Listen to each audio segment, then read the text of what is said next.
And you mentioned your time down in Australia. You were living, working, training and competing down there. And you touched on the Pan Pacifics. You medalled at the Pan Pacifics. Maybe you can talk us through that. What was that experience like? And what was your main takeaway from doing that competition? Tough. But more, it wasn't tough from the competitive standpoint. It was just, like, when I went down to Australia, like, me and my best mate who went down with me, we just, like, struggled with from the get-go. We're like 2 boxes on the back foot. And then just trying to fit into routine. Like, I had my eyes set on that when I went down. I was like, do you know, it's a big IBJJF competition. Yep, I'm all to go for it. And then chatting to lads in the different gyms. Like, I moved twice when I was down there to different gyms. And they're all like, oh yeah, this Pan Pacific show is like huge, like you should do it. And the first gym I went to was Dan's, where I settled, but I was there for like a week. Then I had to move like sort of an hour away from there. I was training like this little seaside gym, which was actually the first gym to have jiu-jitsu in Australia.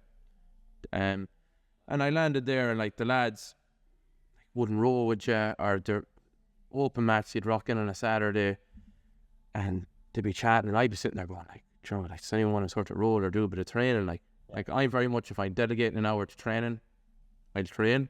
Yeah. And then I'd sit around after, I'd talk and have the crack, but like, we're committing, like, we're training at 12. Can we just start training at 12? Be focused. And yeah, because like I like eat at a certain time, caffeine at a certain time, you know. And then you rock up, and yeah, it was just like, one of the best rounds I was getting that gym was like this white belt who I've been training for like 9 months. But he's just so scrappy, he could build up the intensity for me. And then we eventually got sorted with a house, so then we moved back to Geelong where I was living. And I was thankfully I was back in Dan's gym, and everyone was like, yeah, oh, you're training for this, right? We'll help you get ready. And like they all like Pull together to help me, yeah. And I was the only one from the team competing at it at the time. And Dan Cherubin like came to Melbourne with me. It's like an hour away, but like he drove with me. The second day, my nogi, I had to go by myself the first day.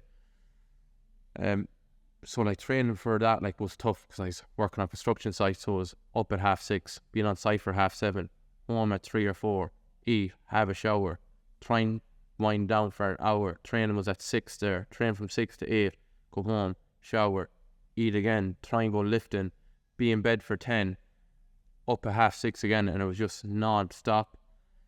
And just trying like just to keep going, you know. It was tough.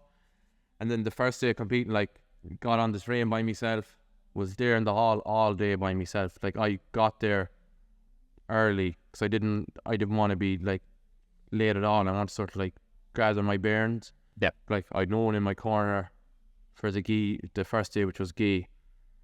So I just like, sitting around all day, just up, literally pinned myself in the corner and put my headphones on, and I was like watching a podcast. So I was like, I don't want to burn out. And then I had my weight division, I ended up winning that. And I was like, all right, I'll do the absolutes, and end up getting bronze in the absolutes. But like, it was definitely difficult being there by myself. Like I couldn't even really ask anyone to coach me, because 2 fellas in my absolute, and were from the different teams. And I sort of didn't know. It's not like, say, if I went to Dublin, I'd no one with me. You'd always know someone, and you'd pull them aside. And as I said, back to Irish Jiu-Jitsu, people being sound, they'd pull you aside and like, yeah, no worries. So it's literally just trying to, like, every 2 seconds, every like 30 seconds that pass, you'd be like trying to like sneak over, look the clock, look the score, and then back at it. Yeah, so that was tough. Then came back home after that day. I had a day off, and then I was back up for my nogi, and thankfully Dan came with me, and I got silver in my nogi. Won my first match, like, I was 27-0 up on points, and then tapped the fell out. And then had a really good guy in the final, who's one of the top competitors in Australia. He done the ADCC trials there recently, and got to semi-finals. Damn. Yeah, he's very good. And like, even me just knowing like I can hold it with those fellas, you know, it's quite like, I come from a little gym here. Like, I'm on Submeta and BJ Fanatics, breaking down techniques and working on it with a couple of lads, then coming in, drilling it, or go away to a competition like Galway, and then I see like collectively as a team where we're weak, and then work, and then helpless. So like, being able to hold my own with these top lads and not the whole other side of the world, while being as busy as I was, you know, I was like, you know, like sort of like proud of myself for that more than anything. Not more so for the medals. It was that drill that I could hold my own and be like, you know what, I'm actually not too bad at this thing. You know, room to improve, but I'm not that bad. And that's one of the things I take away.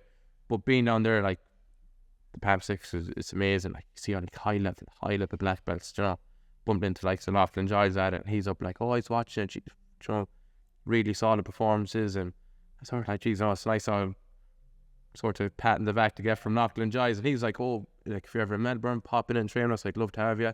Message me directly and you can pop in. And like, geez, you know, this is great.